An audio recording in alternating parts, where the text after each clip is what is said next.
En este video les traemos un pequeño regreso a la época clásica del derecho romano. Esta época inició con la ley augútica. Estableció que cuando un cargo o negocio se impusiera por una vía de la ley, este cargo no podía ser desempeñado ni por quien propuso la ley ni por ninguno de sus socios. Permitió el desarrollo del derecho clásico jurisprudencial. Esta época terminó alrededor del año 30 a.C., con la generalización del procedimiento formulario. La época clásica alta inicia en el año 30 a.C. hasta el 130 después de Cristo. Coincide con el máximo esplendor de la jurisprudencia en el gobierno de Adriano y finaliza con la vinculación de la jurisprudencia al poder imperial. La época clásica tardío inicia en el año 130 después de Cristo hasta el año 230 después de Cristo. Este periodo vio desplazar el procedimiento de fórmulas por el cual las partes en conflicto y el magistrado nombran al juez y fijan los elementos sobre la base de los cuales éste debe fundar su juicio, dándole a la vez el mandato. Se fortalecen las constituciones imperiales. En esta época muere el último de los juristas clásicos, con lo cual desaparece como fuente la jurisprudencia del ius. Fuentes del derecho clásico. En primera instancia está la ley. Es el mandato general del pueblo o de la plebe dictado por el magistrado. Captio. Ley pública. Se dicta ante el pueblo, comicios, y se expone en público. El magistrado hace una declaración. Rogatio. Los comicios se reúnen para su aprobación. Voto favorable. Uti rogas. O contrario, antico. Se precisa la aprobación previa de los dioses. Ceremonia auspicatio. Ratificada por los senadores.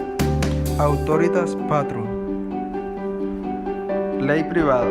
La que declara el que dispone sobre sus bienes en un negocio privado. Partes. Praescrito. Contiene nombre del magistrado, asamblea que la acepta y fecha. Primera ciudad comicial que la vota y primer ciudadano que da su voto. Rogatio. Texto de la ley sometida a votación. Sacrito. Parte final que declara su invalidez si contradice las leyes sacratae o el derecho anterior. Clases. Perfectas. Declaran la ineficacia de los actos realizados en contra por el efecto del mismo derecho.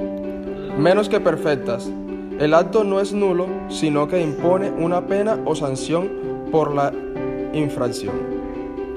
Imperfectas. No disponen nada, pero sirven de base a recursos de la jurisdicción pretoria. Esto se da por exención. Posteriormente deja de tener sentido la distinción cuando se declara nulo cualquier acto contrario a la ley. En segunda instancia, plebiscitos. Propuesta de los tribunos, aprobadas por la plebe reunida en concilio. Primero obligaban solo a los plebeyos, pero luego se equipararon en leyes y obligaban a todos. A partir de la equiparación se les llamaba leyes o plebiscitas. Tercera instancia, Senado consultus. Es lo que el Senado autoriza y establece gallo. Al principio el Senado solo prestaba sus autoristas a las leyes comerciales. Al final de la República ejerce actividad legislativa propia, Senado consultus. Este poder es admitido definitivamente en el Principado. Augusto les concede las funciones de los comicios. Estructura de la República. El texto se inicia con el nombre del magistrado que consultaba. Las decisiones senatoriales se ordenaban en capítulos. Terminaba con la expresión censure. En el Principado desde Adriano, el texto era el discurso del príncipe y la función del Senado se limitaba a la aclamación de la virtud imperial. Constituciones imperiales. Clases. Edicta. Disposiciones dictadas en virtud de Dios. Decreta. Sentencias dictadas por el procedimiento extraordinario en primera instancia o de apelación. Mandata. instrucciones para sus administradores o los gobernadores de provincia. Rescriptas, respuestas sobre cuestión jurídica de Cancillería Imperial solicitadas por las partes o procesos o por los magistrados y jueces. Actividad legislativa imperial más importante. El rescripto se escribía al final de la misma instancia o en epístola aparte.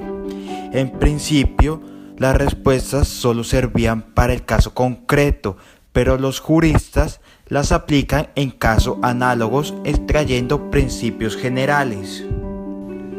Edictos, ius indicendi, del magistrado sobre cuestiones de su competencia. Se refieren al pretor, figura creadora para administrar justicia separado de los cónsules. Pretor urbano. Pretor peregrino. Litigios entre ciudadanos y extranjeros. Posteriormente también podían dictarlos los ediles surules. Funciones de policía en calles, plazas y mercados. Clases. Perpetuum, donde se contenía el programa del año de mandato. Repentinum, dictado por un caso determinado. Partes. Translatitium, parte dictada por el pretor anterior. Pars nova, aportada por el nuevo pretor. Con Adriano, la actividad pretoria cesa cuando ordena que los edictos tengan una estructura permanente. El grupo está conformado por Carlos Lugo, Argemiro Cáceres, Jason Moreno, Sebastián Castilla, Ricardo Gómez y Valentín Vergara.